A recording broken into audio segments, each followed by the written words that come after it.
Hello everyone, আসসালামু আলাইকুম। সবাইকে আমন্ত্রণ জানাচ্ছি আমাদের নিয়মিত আয়োজন নারী উদ্যোক্তার সাফল্য অনুষ্ঠান এবং সাথে আছি আমি হাসিনা আনসার নাহার। প্রিয় দর্শক, প্রতি পর্বে আমাদের স্টুডিওতে একজন নারী উদ্যোক্তা আমন্ত্রিত থাকেন। আজকে আমাদের স্টুডিওতে আমন্ত্রিত আছেন শাহানা বেগম স্বপ্না। পুরো অনুষ্ঠান জুড়ে স্বপ্না আপা আমাদের সাথে থাকবেন। তার জানা অজানা সকল তথ্য আজকে আমরা জানবো এবং তিনি কিভাবে একজন সফল নারী উদ্যোক্তা হয়ে উঠলেন সেই গল্পটাও আমরা আপুর কাছ থেকে শুনবো। তো আর দেরি কেন দর্শক, আমরা চলে যাই স্বপ্না আপার কাছে। কেমন আছেন আপা? জি ভালো, আলহামদুলিল্লাহ। আপনি কেমন আছেন? হ্যাঁ, আমি খুবই ভালো আছি। মাশাআল্লাহ, আপনাকে অনেক কিউট এন্ড সুইট লাগছে। মাশাআল্লাহ, সেটা হচ্ছে আপনাদের ভালোবাসা এবং আপনি আমাকে খুব পছন্দ করেন। না, সবসময় আপনি অবশ্যই আমাকে ভালোবাসার আপু বলেন। অবশ্যই। না দর্শক, উনি আসলে একটা ভালোবাসার আপু। উনার কথা, উনার কাজ, উনার ব্যবহার, মানে আপনার সবকিছুই ভালোবাসার মতো। তো আপু, আপনি তো বাহারি আচার নিয়ে কাজ করছেন। আপনার পেজের নামও হচ্ছে বাহারি আচার হ্যাঁ, আচার। এবং আপনার হাতের খাবার খাওয়ার সৌভাগ্য আমার হয়েছে। চমৎকার। তো এই বাহারি আচারটা আসলে শুরুটা কিভাবে ছিল? শুরুটা হয়েছিল আপনার 22 সাল থেকে। আমি যখন নেক্সাস লেডিস ক্লাবের জুমে বসতাম, তো সেখানে অনেক উদ্যোক্তা আপুদের দেখতাম তারা এটা নিয়ে ওটা নিয়ে কাজ করে। আর তখনই আমার মধ্যে কাজ আসলো যে আমিও কিছু একটা করি। আর আমার ছোটবেলা থেকে আমার একটা ইচ্ছে ছিল যে আমি নিজে পরিচিত হব, কিছু একটা করব। হ্যাঁ, এই জিনিসটা আমার ভিতরে খুব কাজ করতো, কিন্তু আমি কোনো পথ খুঁজে পেতাম না। কিভাবে নিজেকে প্রচার করব, কিভাবে আগাবো, মানে এইসব খুব মাথার মধ্যে খেলতো। তো আমি ছোটবেলা থেকেই মনে করেন রান্না বান্না, তারপর আমাদের বুটিক্সের কাজ, আমি বিভিন্ন ধরনের সেলাই টেলাই, তারপর হাতের কাজ, ব্যাগের কাজ, তারপরে শো পিস, বিভিন্ন জিনিস আমি নিজে তৈরি করতাম এবং সেগুলিকে সব গিফট করতাম। এই মানে আত্মীয় স্বজনের মধ্যে দিয়ে দিতাম, বন্ধু বান্ধবরা নিয়ে যেত, সবাই খুব প্রশংসা করতো। কিন্তু কখনো চিন্তা করি না যে এটা নিয়ে আমি একটা কাজ করতে পারি। কিন্তু মনের মধ্যে একটা সুপ্ত বাসনা ছিল যে আমি নিজে কিছু করব। আমার লাইফটা একটু অন্যরকম। আমি আমার মানে বাবার বাসাও খুব একটা রেস্ট্রিকশন ছিল। তারপরে বিয়ে যখন হলো, এটাও অনেক রেস্ট্রিকশন। তারপরে বাবার বাড়িতে যে ধরনের স্বাধীনতা পেতাম, এটা কিন্তু শ্বশুর বাড়িতে আমার হয়ে উঠতো এটা না। হয় না, সবসময় হয় না। হ্যাঁ, তবে আমার মানে আব্বা আম্মা ওনারা এখন নাই, তারা চলে গেছেন। তো আমার আব্বা আমাদেরকে খুব উৎসাহ দিত। আমি লেখালেখি করতাম, তারপর আবৃত্তি করতাম। তো আমার বাবার খুব ইচ্ছে ছিল যে আমি একজন সাংবাদিক হব। আর আমার এক মামা ছিলেন, উনিও মারা গেছেন। উনি আমাকে সবসময় সাংবাদিক বলতেন। তা আমার খুব ভালো লাগতো সাংবাদিক বলতো। তো যখন আমি ইন্টারমিডিয়েট পড়ি, তখন আমাদের কলেজ থেকে, তো আমি গার্লস গেটে ছিলাম, তো আমাদের নিয়ে যাওয়া হয়েছিল আপনার ন্যাশনাল পার্কে বৃক্ষরোপণ উপলক্ষে। তো সেখানে গিয়ে আমি সুন্দর একটা মানে প্রতিবেদন লিখেছিলাম, তো সেটাও প্রচার করা হয়েছিল। তো সেখান থেকে আমার মামা আমাকে সাংবাদিক বলতো। আর আমার যখন লেখালেখি যখন কোনো একটা পত্রিকায় ছাপা হতো, আমার আব্বা খুব খুশি হতেন। এবং আমার আম্মাও লেখালেখি করতেন। আমার আম্মা খুব ভালো লিখতেন এবং উনি খুব সুন্দরী ছিলেন, অনেক গুণের ছিলেন। ওনার রান্না বান্না খুবই মজার ছিল। তা আমার আম্মাকে দেখতাম সব সময় মানে খুব মজার মজার খাবার রান্না করতেন। হ্যাঁ, একটা বিশেষ রান্না আন্টি করতেন। আপনি বলেছিলেন যে আন্টিকে আনবেন সে রান্নার জন্য। সেটা আমার ষষ্ঠ খণ্ড সপ্তম খণ্ডেও আপনি দিতে চান। তো রেসিপিটির নাম বলুন। সেটা হচ্ছে ইলিশের আনানাচু। ওয়াও! সেটা আমার মা ইলিশ মাছ দিয়ে আপনার আনারস যেটা রান্না করে, এটা খুবই মজার। রেসিপিটা কি আমাদের দর্শকের সাথে শেয়ার করতে পারবেন? হ্যাঁ, পারবো। আচ্ছা, তাহলে একটু বলুন, দর্শকরা উপকৃত হবে। এটা হচ্ছে, আমি এখন এমনি একটা বলি যে মেজারমেন্ট আমি হালকা মতন বলি, এখন যেহেতু আমি কোনো কিছু করতেছি না।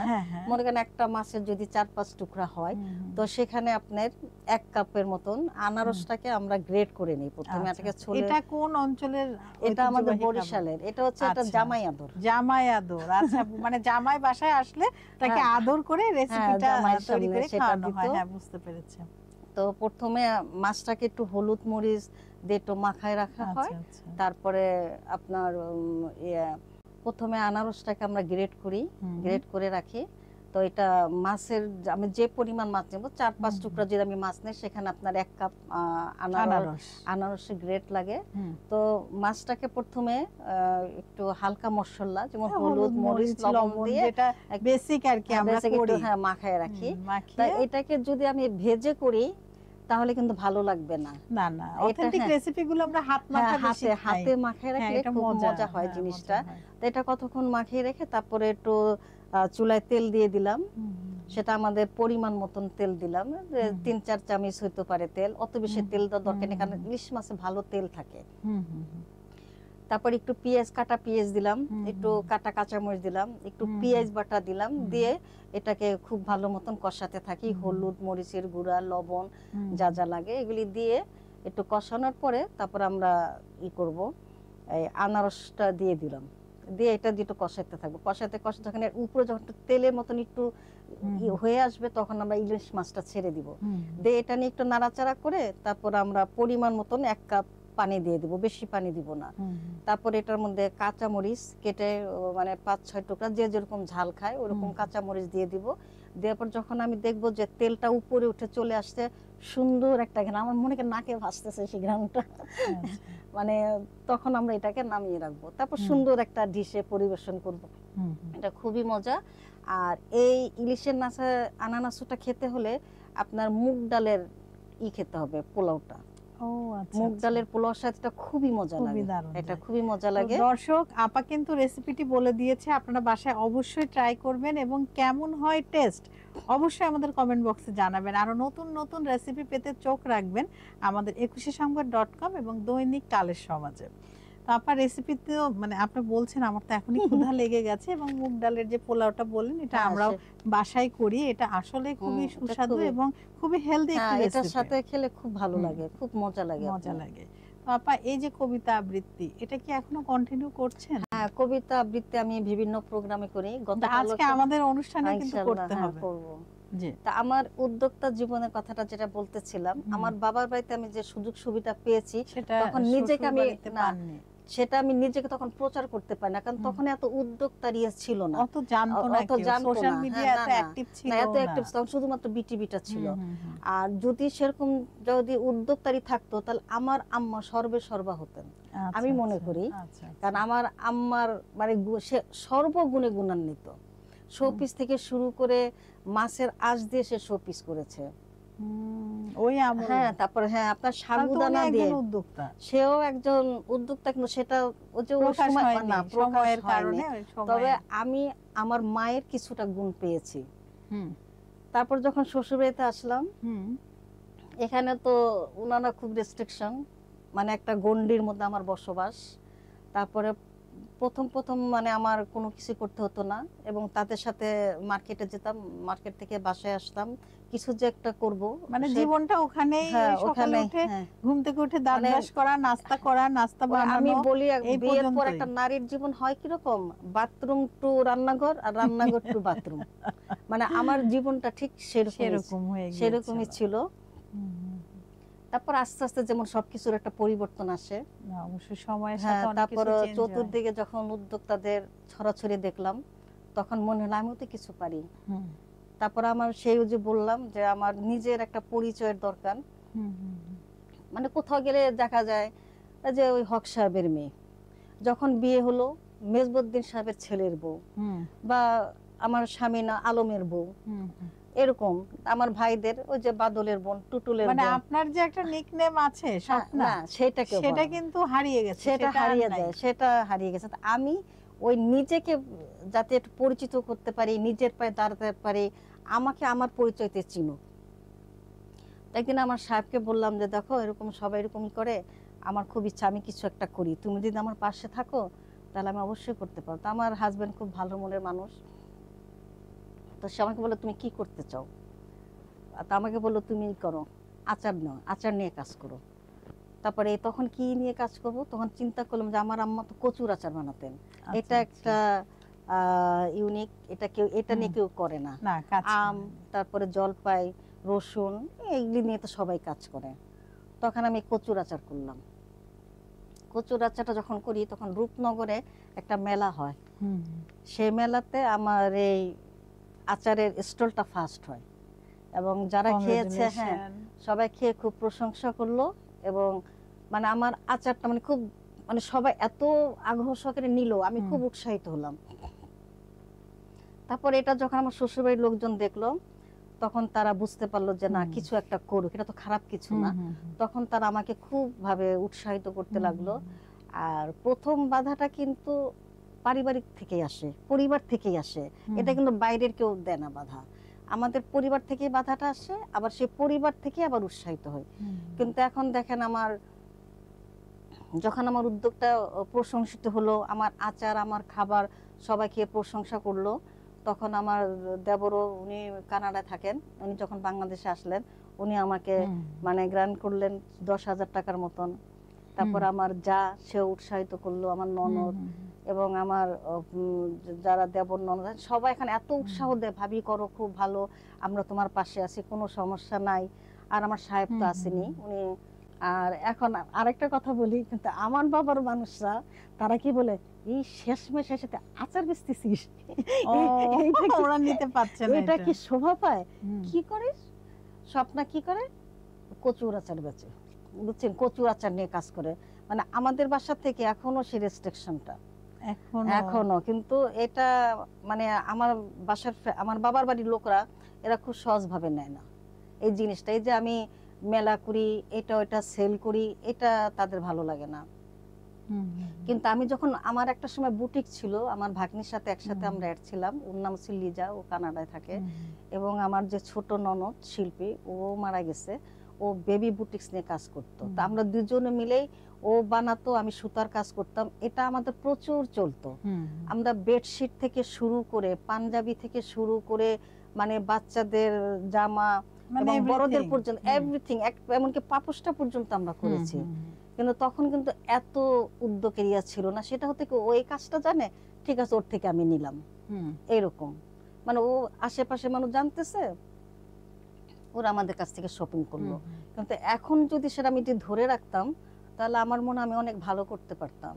কিন্তু আমার ওই বিয়ের পরে আমার লাইফটাই অন্যরকম হয়ে গেছে। আমার সবারই তো বাচ্চা কাচ্চা নিয়ে তখন মানুষ ব্যস্ত হয়ে যায়, তাদের লালন পালন করতে গিয়ে তো একটা সময় দিতে হয়।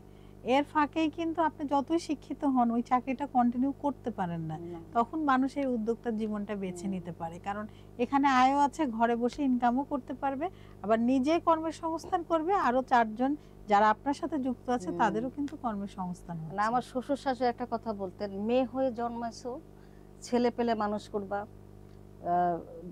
আত্মীয় স্বজন আসবে, আদর যত্ন করবা, এটাই তো মেয়েদের লাইফ। এখন এই যে একটা গন্ডির মধ্যে বসবাস, এই গন্ডি থেকে কিন্তু আমাদের বের হতে হবে। আজকে যেমন আমি বের হতে পারছি আমার স্বামীর হাত ধরে, আমার মতো এরকম অনেক নারীরা কিন্তু এরকম গন্ডির মধ্যে এখনো আবদ্ধ আছে। এবং অনেক আপনাদের কাছ থেকে শুনেছি, আপনাদের সাক্ষাৎকারে, যে অনেক নারীরা এখনো গন্ডির মধ্যে আছে, বের করতে চাইলেও তারা পারতেছে না। তবে আমি আরেকটা কথা বলবো, আমার বাসার সামনে এক মেয়ে থাকতো, তো ওর খুব অল্প বয়সে বিয়ে হয়েছে, বিয়ে হয়েছিল একটা অসুস্থ মানুষের সাথে, কিডনিতে ছিল, 2টা কিডনি তার নষ্ট। বিয়ের 6 মাস পরে ওর হাজবেন্ডটা মারা যায়। তখন ও এরকম একটা বেড়াজালে বন্দি ছিল।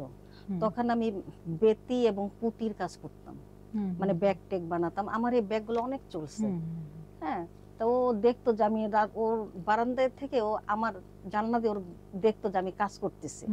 তো একদিন ওর ননাসকে নিয়ে আমার বাসায় এসে বললো যে ভাবি, আমার ভাই বউ এটা করতে চায়, তুমি কি শিখাবো? আমি দিও, শিখাই দিব না। তো আমি ওকে শিখালাম, কিন্তু ওর ব্রেনটা এত ভালো ছিল যে অল্পতে সে ধরতে পারতো কোনটা দিয়ে কোনটা কি করবে। এখানেও আমার শ্বশুরবাড়ি থেকে বাধা, শিখাতে পারবো না কাউকে। মানে আপনি নারী, আপনি কিছু করতে পারবেন না, 4 দেওয়ালের মাঝেই থাকেন, আমার 4 বিষয়টা বিষয়টা এরকম। তখন আমি ওকে শিখালাম, ওকে আমি বললাম যে ওর হাজবেন্ড মারা গেছে, ওর বাবা ওকে নিয়ে যাবে। তখন আমি ওকে বললাম যে তোমাকে যা শিখিয়ে দিছি, তুমি দেখে কিছু করতে পারো কিনা। হ্যাঁ, তো ও সেটাকে নিয়ে, ওর দেশের বাড়ি হচ্ছে বরিশাল, ওর নাম হচ্ছে সুমি। ও যদি আমার এই প্রোগ্রামটা দেখে ও খুব খুশি হবে, তবে মেয়েটা খুবই ভালো। তো ও ওইখানে গিয়ে ও এই যে কাজগুলা করছে, করে ও আরো 10টা নারীকে শিখাইছে, এবং শিখে তাদেরকে সে স্বাবলম্বী করছে। ও নিজেও একটা শোরুম দিছে। ও আমাকে অনেকবার বলে যে ভাবি তুমি একদিন আসো, আমার এটা তুমি দেখে যাও, আজকে তোমার জন্য আজকে আমার এই এতদূর উন্নত। তো আমি যেতটুকু জানি আমি সেতটুকু আমি অন্যকে শেখাতে চেষ্টা করি। আবার আমি যে পথে হাঁটি আমার সাথে তাদেরকে আমি হাঁটার চেষ্টা করি। এটা অনেকেই জানে যে আমি আমি যেখানে থেকে যেখানে ভালো কিছু আছে তখন আমি মনে করি যেন আমার সাথে আরেকটা নারীও ভালোর পথে আসুক। আপনি সব দিক থেকে হেল্প করেন, মানে নারী উন্নয়নে আপনি এগিয়ে আমি চেষ্টা করেন নারীদেরকে স্বাবলম্বী করার জন্য চেষ্টা করেন, অথচ আপনি নিজে অনেক কষ্ট করে এই পর্যন্ত এসেছেন।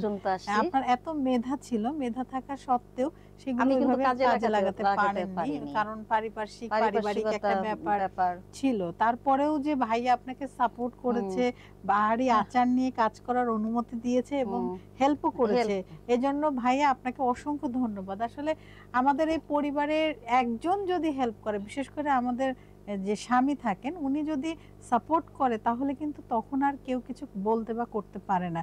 আসলে সাপোর্ট করতে হবে। আপার অনেক মেধা ছিল, মেধাকে কাজে লাগানো হয়েছে। তো এরকম প্রতিটা নারীরই কিন্তু কিছু না কিছু মেধা থাকে। আপা বলছিলেন আপার ডাক নামে কেউ ডাকতো না, কিন্তু আজ বাহারি আচারের কারণে আপার সেই স্বপ্নের নামটা আবার এসেছে। তো আমার মনে হয় যে এটা অনেক সম্মানের। আর তাছাড়া আমি তো আপনার যে রেসিপি ষষ্ঠ খণ্ডের রেসিপিতে আমি রেসিপি দিয়েছি, আবার এই সব ষষ্ঠ খণ্ড দিয়েছি, এবং ষষ্ঠ খণ্ডে যে আপনাদের বিশাল একটা প্রোগ্রাম হলো সেখানে আমি কচুর কোরমা করেছিলাম, সেটাও কিন্তু একদম মানে পপুলার একটা ভাইরাল আইটেম হয়েছে, এবং সে এটা আমার এটা নিয়ে আমি তো উইনারও হয়েছে, আমি পুরস্কৃত হয়েছি, আচ্ছা কংগ্রাচুলেশন, সার্টিফিকেট পেয়েছি। তারপর ফ্রান্স স্পাইসি থেকে আমার গিফট পেয়েছে, আমার 1 বছরের মশলা হয়ে গেছে। অনেক অনেক ধন্যবাদ। এবং আপনি তো টিভিতেও অনেক অনুষ্ঠানে গিয়েছেন। রোজার মধ্যে আপনার টিভিতে ঐতিহ্যবাহী খাবারের যে খাবার চেয়েছিল সেখানে আমি যে কটা দিছি তার মধ্যে আমার খেসারি ডালের মুড়ির বড়াটা এটা স্থান পেয়েছে। আর্ট টিভিতে এটাও প্রচার করা হয়েছে। আর আমি এই জন্য আমি ষষ্ঠ খণ্ডের রেসিপির যে আমি এই বইয়ের সম্পাদক, বাংলাদেশের ঐতিহ্যবাহী রান্না 100 রেসিপি। তো আপু ওটাই বলছিল, আমাদের এই ষষ্ঠ খণ্ডের যে উদ্বোধন অনুষ্ঠান ছিল সেখানে আপু কম্পিটিশনেও ছিলেন এবং আপু কিন্তু উইনার হয়েছেন। আর অনেক অনেক এত এত গিফট নিয়ে বাসায় গিয়েছেন, 1 বছরের গিফট। প্রাণ স্পাইস আমরা একটু ওদের প্রমোশন করে দিচ্ছি, তো তাদের পক্ষ থেকে ছিল এই গিফট। এবং আপা কিন্তু এই রেসিপি নিয়ে আরটিভিতেও গিয়েছে, এবং বিশ্বাস করুন আপার রেসিপিটি এত দারুণ হয়েছে। আর বারবার না টিভিতে ওনাকে দেখাচ্ছিল, ওনার কথাগুলো, ওই যে আঞ্চলিক ভাষাগুলো বারবার স্ক্রল করে করে এটাই আসছে। মানে আমরা ওই সময়টা ফেসবুক প্লাস আপনার হচ্ছে ইউটিউবে খালি আপারি এগুলো, এবং টেলিভিশনেও আমরা কিন্তু আর একবার বলুন প্লিজ, ডায়লগটা কি ছিল? ডায়লগটা ছিল বরগুনার মানুষে যা খায় হেয়া বলার মতো না। আর আরেকটা হচ্ছে যে আপনাদের আরেকটা প্রোগ্রাম ছিল পত্রিকার উদ্যোক্তার পাতায়, সেখানেও আমি বরিশালের ঐতিহ্যবাহী খাবার আর বিস্কি দিয়েছি, বিস্কি দিয়েছিলাম, সেটাও সেখানে উইনার হয়েছে। ওইখানে আমি পারফেক্ট ইলেকট্রনিক্স থেকে গিফট হ্যাম্পার পেয়েছি, সেটাও আমার পরিচালনায় ছিল, সেটাও কিন্তু অনেক দারুণ হয়েছে। সেটাও অনেক দারুণ হয়েছে, সবাই খেয়ে খুব প্রশংসা করেছে, এবং সেখানে আমার কচুর আচারও ছিল, সবাই খেয়েছে। আর আরেকটা ছোট্ট একটা মজার কথা বলবো, যেটা আমি কখনো বলতে পারিনি, যে আমরা 2 বোন তো যমজ।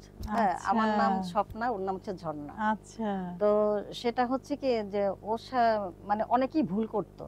তো স্কুলে যখন আমি ক্লাস 9-এ পড়তাম তখন তো আমাদের একটা উঠতি বয়স, তখন অনেকেরই দেখতাম কি অল্প বয়সে বিয়ে দিয়ে দিত। কিন্তু আমার আব্বা সবসময় চিন্তা করতো যে না, আমার মেয়েরা শিক্ষিত হবে, কমপক্ষে ইন্টার পাস করুক বা বিএ পাস করুক, তারপর আমি আমার মেয়েদেরকে বিয়ে, এরকম অল্প বয়সে বিয়ে দিব না। তো দেখা গেছে আমাদের সাথে অনেক বান্ধবীদের বিয়ে হয়ে যেত, তখন ওরা একদিন আমাকে বলতে, তোরা তো যমজ, তোদের বিয়ে শাদী হবে না। কারণ যমজ মেয়েদের না বিয়ে হয় না, কারণ একটার জ্বর হলে আরেকটা জ্বর হয়, একটা মারা গেলে আরেকটা মারা হয়। তো শ্বশুর বাড়ির লোকদের তো একটা বিবেচনা আছে না, যমজ মেয়েদের না বিয়ে হয় না। আমার না খুব মন খারাপ হতো, আমরা যমজ হলাম কেন। আমাদের তো বিয়ে হবে না। আহা, কিন্তু না, আমাদের খুবই ভালো বিয়ে হয়েছে, আমার তাই না? বোনেরও খুব ভালো বিয়ে হয়েছে। আপনারা দেখতে হ্যাঁ। কি একই রকম? হ্যাঁ, একই রকম। তা আমাদের নিয়ে মানে অনেকে অনেক রকম বিপদেও পড়ে যায়। হ্যাঁ, সেটাই। হ্যাঁ, দু একটা যদি আমাদের দর্শকদের জানাতেন, কি সেই বিপদ ছিল? বিপদ হতো, আমি বলি, স্কুল লাইফ থেকে আমি খুব চঞ্চল ছিলাম। তা হুম, আমাদের হুম। দুই বোনের দুই কে বড়, সেকশন, আপনি না আমরা আপা? 5 মিনিটের ছোট বড়। আচ্ছা, তবে আপনি বড়? আমাদের এরা আমার ওই বোনকে বড় বানাইছে, আমাকে ছোট বানাইছে। আসলে তারা নিজেরাই জানে না যে কে বড় কে ছোট। ও আচ্ছা, তো আমাদের মধ্যে একটা পার্থক্য হচ্ছে আমার নাকে তিল আর আমার বোনের এখানে তিল। ও আচ্ছা, তো আমার বাবা সবসময় বলতেন যে তুমি ছোটটা না বড়টা, আব্বা বলতেন। কিন্তু আমার আম্মা কখনোই ভুল করতেন না, সে কিন্তু ঠিকই চিনতেন বুঝতে কোনটা পারতেন। ঝর্ণা আর কোনটা স্বপ্না। হুম, তো স্কুলের ব্যাপারটা হচ্ছে আমি খুব চঞ্চল ছিলাম, আমার ওই বোনটা খুবই শান্ত। হুম, আমি যেমন সবার সাথে মিশি, ও কিন্তু সবার সাথে মিশতে পারে না, হুম, হুম, কিন্তু সে চেষ্টা করে। আপনি যদি ওর সাথে গল্প করেন, আপনার সাথে গল্প করবে। হুম, ও একটা স্কুলের টিচার, ইউসেফ স্কুলের টিচার আর কি। তো স্কুলে আমি অনেক চঞ্চল ছিলাম, তো আমাকে বলা হয়েছে যে যাও ডাস্টারটা নিয়ে আসো।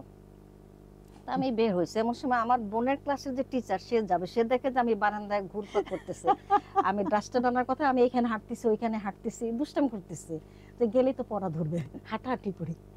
তো ওই টিচার আমাকে, এই ক্লাস বাদ দিয়ে তুমি বারান্দায় হাঁটতেছো, ক্লাসে চল। আমি যত বলি, আপা আমি এই 20 সেকশন, আমি এই সেকশনের, ফাইজলামি করো না, খালি থাকি না, চলো চলো। জোর করে নিয়ে আমাকে গেছে ধইরা আপনাকে। বান্দা মানে নিয়ে গেছে। নিয়ে যাওয়ার পর আমার বোন তো সামনে বসা, ও ভালো স্টুডেন্ট, ও বলে কি, ম্যাডাম আমার বোনকে ধরে নিয়ে আসছেন কেন? ওরা আবার আমার প্রতি অনেক মায়, অনেক ছাড় দেয়, ভালো একটা আচ্ছা, কিছু আচ্ছা। হলে ও সেটা আমাকে দিবে, আচ্ছা, আচ্ছা। মানে ও অনেক, ভালোবাসে খুব, হ্যাঁ অনেক হ্যাঁ। ছাড় দেয়।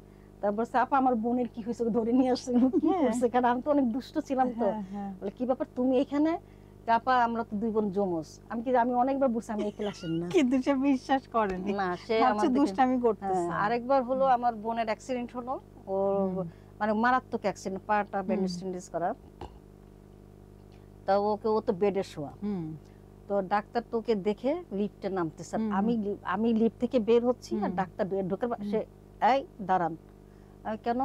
আপনার নাম এই মাত্র দেখে আসলাম, আপনি কি করে আসলেন ভাঙ্গা পান, আপনি দারুণ, হাঁটতেছেন? দারুণ আমি তো। না, আমি তো পেশেন্ট না। আমাকে বলছে কি ব্যাপার? এখন সিস্টার বলে কি, এই আমরা এই মাত্র ওনারা দেখে আসলাম।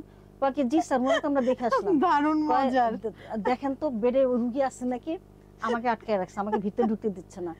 আমি আচ্ছা। যত বলি যে শুনেন আমার বোন অসুস্থ, আমি তাকে দেখতে আসছি, চলেন আমার সাথে। পরে যায় দেখে যে আমরা দুইজন, মানে এইরকম অনেক অনেক অনেক টক ঝাল অনেক মিষ্টি গল্প অনেক আছে, অনেক টক অনেক ঝাল, মজার অনেক। রসালো সব গল্প। দর্শক, আপুর এই মজার মজার গল্প শুনতে আমাদের আরেকটা এপিসোড লাগবে। আপনারাও রেডি থাকেন, আমরা আরেকবার আপুর এই মজার গল্প শোনার জন্য কিন্তু আনবো। আমার ওই আপুর বোনটা আমার চমৎকার খুবই লাগছে শান্ত, কথাগুলো, খুবই তাই না? শান্ত। এখন উনি তো স্কুলের টিচার হ্যাঁ। হিসেবে আছেন, এখনো কি আপনাদের একই রকম লাগে দেখতে, না কিছুটা হ্যাঁ, এখন চেঞ্জ? একই রকম লাগে। আমার মেয়ে মাঝে মধ্যে ওকে আম্মু বলে ডাকে, তাই? আম্মু, পিছনে ঘুরে ও খালামণি তুমি। আচ্ছা। আর আরেকটা ব্যাপার হচ্ছে যে আমাদের যে এত বয়স হয়েছে, আমাদের বাবার বাড়িতে এখন যে ড্রেস দেয়, একই রকম ড্রেস দেয় ও এখনো? এখনো। ও মাই আমার গড। ননদের বিয়ের সময় আমার ফুপা শ্বশুর, আমার শ্বশুর বারবার আমার বোনকে বলে, বৌমা পান দাও তো, বৌমা তুমি এখানে দাঁড়িয়ে আছো কেন? আচ্ছা, দুলাভাই কি কখনো ভুল না, করছে? তারা ভুল করে না। ও, ওই দুইজন ঠিক না, আছে। ওনারা ভুল করে না, হুম। কেন জানি না ভুল করে না। আমার সাহেব মাঝে মধ্যে বলে, কেন যে একটু ভুল করি না। আবার ওর হাজবেন্ড করে, একদিন ভুলও তো হইতে পারে, আমাদের এই ভুলটা হয় না কেন? হয় না। আবার মাঝে মধ্যে হয় কি, আমি যদি দারুণ। ঝর্ণার বাসায় যাই, হুম, হুম। ওর হাজবেন্ড ফোন দিল, স্বপ্না তুই কথা বল। তা আমি আচ্ছা। ফোন দিয়ে কি ব্যাপার, তো ওনাদের অনেক কথা বলতে, আমি হু হা করতেছি। হুম, হুম। আমি তাড়াতাড়ি আসো বাসায়। কই, তুমি তো আমাকে এই সময় আসতে পারো না। মানে সে বুঝতেই পারে না কার সাথে কথা। পরে বলে কি, ঝর্ণা নাই, আই তুমি কার সাথে কথা বললা? কারণ আমি তোমার সাথে কথা বলছি, কত স্বপ্ন ছিল, কত এই জন্য তো হু হা শুরু করছে। যেটাই বলি মানে অনেক দুষ্টামি কিন্তু হ্যাঁ, করা যে আমি গিয়েছে অনেক আপনাদের নিয়ে। দুষ্টামি করি। আবার Oh ঈদের my মধ্যে God. যখন আমার মামা আসতেন খুবই মজা লাগছে কথাগুলো। সালামি দেওয়ার জন্য, তা আমি আমার ছোট মামাকে 2 বার সালাম করতাম, একবার সালাম করে নিয়ে যেতাম, আর একবার বোন হিসেবে আবার করে ওর ওর টাকাটা হয়ে, নিয়ে যেতেন। ওর হয়েও আবার এই সালাম নিয়ে টেকনিক যেতাম। কিন্তু দারুণ ছিল। হ্যাঁ, তারপর এখন মামা তো আমাকে 2 বার দিয়েছে, আমি কি ঝর্ণা তুই একটু পরে যা, তুই মাথা মুথা আসা তোর এদিকে একটু ইটি কর, তো তারপর আপনি মামা চালাকি করে টাকাগুলো তা নিয়ে আমি নিতেন। ওই 2 বার সালাম করে টাকা নিয়ে যেতাম। ও যখন সালাম করে কয় কত সালাম করো মানে, মামা আমি তো এইমাত্রই আসলাম আপনাকে সালাম করতে। কয় তাহলে, কয় তো তোর স্বপ্নে আপনাকে 2 বার সালাম করছে। ও অনেক পাজি। তারপর পুরো আপনাদের এই ঘটনাটা কিন্তু আসলে সিনেমা নাটকের সাথে মিল লাগছে, যে আপু এত দুষ্ট ছিল, আপু এভাবে, ও মাই গড, অনেক এনজয় অনেক করেছেন। অনেক। এখন কি করেন কোনো দুষ্টামি না বোনকে নিয়ে? এখন দুষ্টামি করি না, তবে এখন কি ওর ছাত্ররা ভুল করে, স্কুলের ছাত্ররা ভুল করে আমাকে আপা বলে, আপা কেমন আছেন, আপা আপনাকে না এইমাত্র ওইখানে দেখে আপনি এখানে আসলেন কি করে। জিন টিন আছে এখন নাকি ওরা অবাক এরকম হয়ে চিন্তা যায়। করে, হ্যাঁ। জিন পড়ি। আরেকবার দেখা গেছে ওর একটা স্টুডেন্ট ওর বাসায় আসছে, আমি দরজা খোলার সাথে সে আমাকে জড়ায় ধরছে। আমি কি ব্যাপার জড়ায় ধরলা কেন? আপা আমি ভালো রেজাল্ট করছি। আমি ভালো রেজাল্ট করছো মানে কেন, আমি তোকে চিনি না। তো বলে আপা আপনি এরকম করতেছেন কেন, আপনি আমাকে অনেক স্নেহ করেন। এমন সময় ঝর্ণা বেরছে, কে? কাকা আপা, টাকায় দেখে যে আমি। সবাই অবাক হয়ে যায় না? সবাই মানে হঠাৎ দেখলে Oh my সবাই খুব God! অবাক হয়ে যায়। না, খুবই ভালো লাগলো আপা আপনার এই টক মিষ্টি ঝাল কাহিনী, দৃশ্য, গল্প। ও মাই গড, মানে এত সুন্দর আপনাদের লাইফটা ছিল, আমাদের লাইফটা অনেক সুন্দর, এখনো আছে। আসলে আপনারা যে সুযোগ সুবিধাগুলো পেয়েছেন, আমাদের বাচ্চারা কিন্তু সেগুলো না পাচ্ছে না না। না না। পুরো ফার্মের মুরগি, তারা ফার্মের মুরগি। এনজয় গুলো করতে পারে না। তো সেক্ষেত্রে আসলে আপনার পরামর্শ কি, যে এখন বাচ্চারা কিভাবে বাবা মা টেক কেয়ার করবে, যদি দর্শকদের একটু বলতেন। এখনকার বাচ্চারা তো মোবাইলের উপরই থাকে। হুম, এখন বাচ্চারা, আগে যেমন আমরা খালা মামা বা হুম, কেউ আসলে তাদেরকে আমরা সময় দিতাম, দূর যেয়ে দেখা করতাম, পিছুই ছাড়তাম না যাতে হুম, হুম, চলে না যায়। আর এখনকার বাচ্চারা কি করে, সারাদিন মোবাইলে থাকে, কম্পিউটারে থাকে, হুম, ল্যাপটপে থাকে। কেউ আসলে, ও খালামণি কেমন আছে, ভালো, আচ্ছা ঠিক আছে, এইটুকুই। কিন্তু আমি বলবো যে না, যখন কোন আত্মীয় স্বজন আসবে তাদের সাথে অন্তত পক্ষে 5টা মিনিট তাদেরকে সময় দাও। তুমি তোমার খালাকে চিনো, তুমি তোমার মামাকে চিনো, তুমি তোমার চাচিকে চিনো। হ্যাঁ, এতে হয় কি, একটা হৃদয়ের একটা টান থাকে, একটা আত্মার আত্মীয়তাটা উঠে। এখন সেটা হয়ে ওঠে না। এখন হচ্ছে কি, মানে কি বলবো, মানে এত ডিজিটাল হয়ে গেছে, সবাই এত কমার্শিয়াল হয়ে গেছে যে তাদেরকে নিয়ে তারা ব্যস্ত। না, কথা সেটাই। ঠিকই বলেছেন। আর কেউ যদি উদ্যোক্তা হতে চায়, মানে এই আমাদের এই প্রফেশনে আসতে চায়, ফুড হোক, ক্লথিং হোক, যেটাই, তো তার আসলে করণীয় কি, সে কিভাবে আসবে?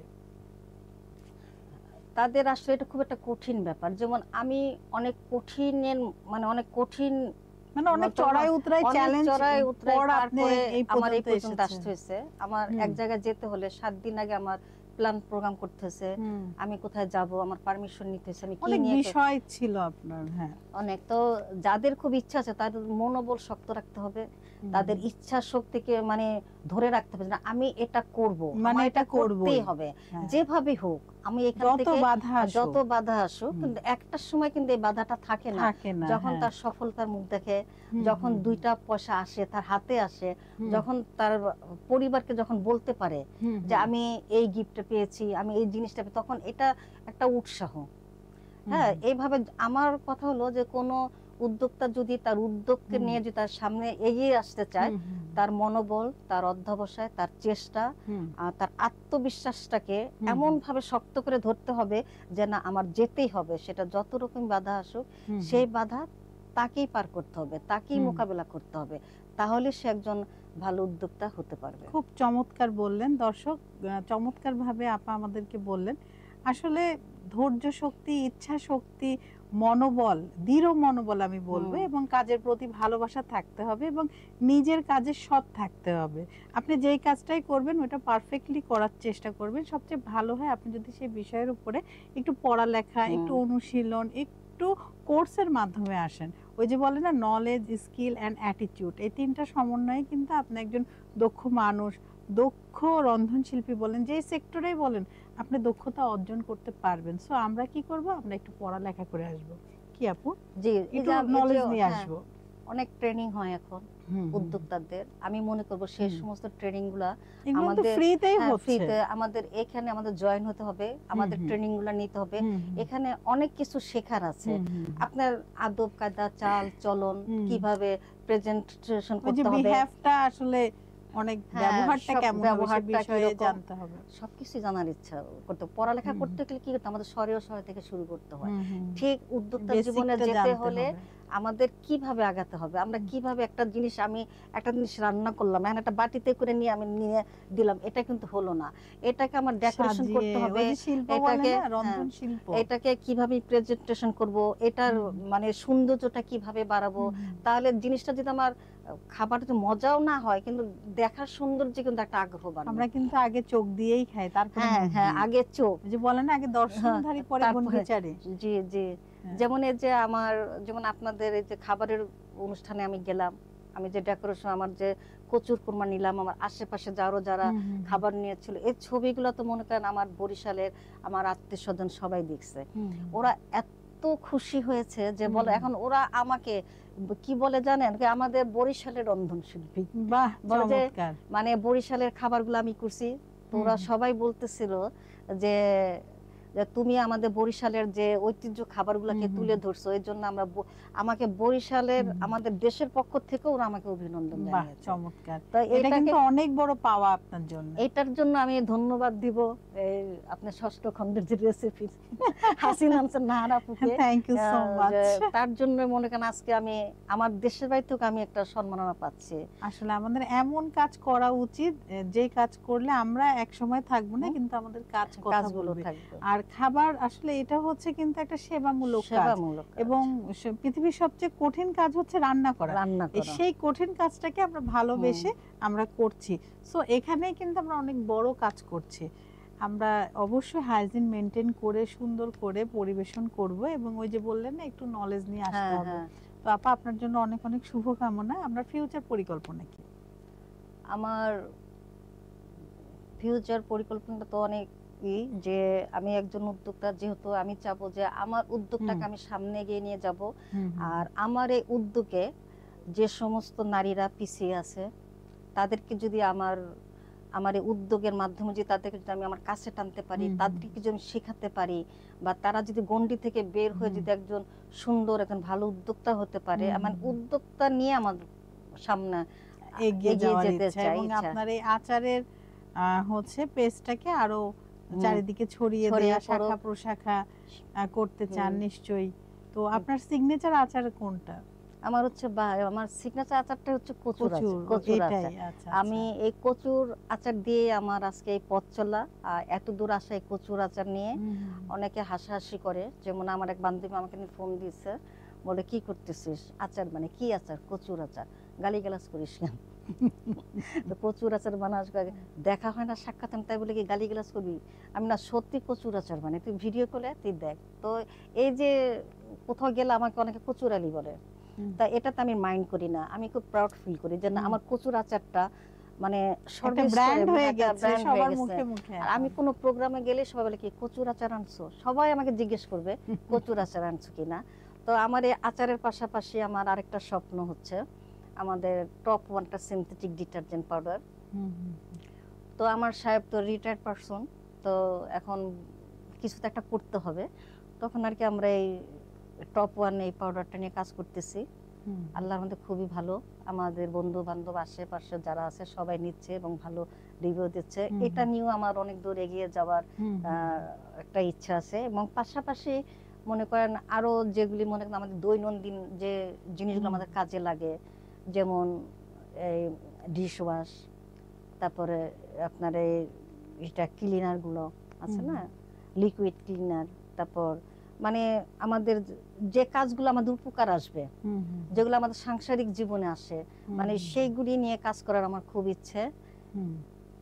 আর পাশাপাশি আমার লেখা, আমার আবৃত্তি, এটাকেও আমি একটু সামনের দিকে আরো এগিয়ে নিয়ে আপনার আবৃত্তি আমরা শুনবো, একটা আবৃত্তি আমাদের দর্শকদের জন্য হয়ে যাক। আচ্ছা, আমি আজকে নির্মলেন্দু গুণের একটা কবিতা আবৃত্তি করি। এই কবিতা আমার খুব ভালো লাগে। কবিতার নাম হচ্ছে ক্ষেত মজুরের কাব্য। মুগুর উঠছে, মুগুর নামছে, ভাঙছে মাটির ঢেলা, আকাশে মেঘের সাথে সূর্যের জমেছে মধুর খেলা। ভাঙতে ভাঙতে বিজন মাঠের কুয়াশা গিয়েছে কেটে, কখন শুকনো মাটির তৃষ্ণায় শিশির খেয়েছে চেটে। অতটা খেয়াল রাখেনি কৃষক, মগ্ন ছিল সে কাজে। হঠাৎ পুলক পবন হৃদয়ে পুষ্পিত হলো লাজে, ফিরিয়া দেখিল বধূটি তাহার পিছনে আলের পরে বসে আছে, যেন ফুটে আছে ফুল গোপনে চুপটি করে। সামনে মাটির লাল শানকেটি জরির আঁচলে বাঁধা, আজ নিশ্চয় মরিচে রসুনে বেগুন হয়েছে রাধা। হাসিয়া কৃষক মরাল বাঁশের মোরগ ফেলিয়া দিয়া, কামুক আখির নিবিড় বাঁধনে বাঁধিল বধূর হিয়া। বরুণ গাছের তরুণ ছায়ায় দুজনে সারিল ভোজ, বধূর ভিতরে কৃষক তখন পাইল মনের খোঁজ। মেঘ দিল ছায়া বন সঙ্গমে, পড়িল বধূর আশা। মনে যাই থাক, মুখে সে বলিল মর্গে বর্গা চাষা। শব্দটি তার বক্ষে বিঁধিল ঠিক বর্ষার মতো। এই জমিটুকু আমার হইলে কার কি বা ক্ষতি হতো। কাতর কণ্ঠে বধূটি শুধালো, আচ্ছা ফুলির বাপ, আমগো একটু জমিন হবে না? জমিন চাওয়া কি পাপ? খোদার জমিন ধনির দখলে গেছে আইনের জোরে, আমাগো জমিন হইব যেদিন আইনের চাকা ঘুরে। অসহায় বধূ জানে না নিয়ম কানুন কাহারে বলে, স্বামীর কথায় আখি দুটি তার সূর্যের মতো জলে। বলদে ঘোড়ায় গাড়ির চাক্কা, নারীর চাক্কা স্বামী, আইনের চাক্কা আমারে দেখাও, সেই চাক্কা ঘুরামো আমি। কৃষক তখন রুদ্রবধূর জরায়ে চরণ দুটি, পাত নয় যেন অন্ধের হাতে লাঙর খানার রুটি। যতটা আঘাত সয়ে মৃত্তিকা উর্বর হয়ে ঘায়ে, ততটা আঘাত সইল না তার বধূর কমল পায়ে। পা দুটি সরায়ে বধূটি কহিল, করো কি ছাড়ো। আরে মানুষে দেখলে জমিন তো দিবে না, দুর্নামে দিবে আরো। পরম সোহাগে কৃষক তখন বধূর অধর চুমি, হাসিয়া কহিল, ভূমিহীন কই আমার জমিন তুমি।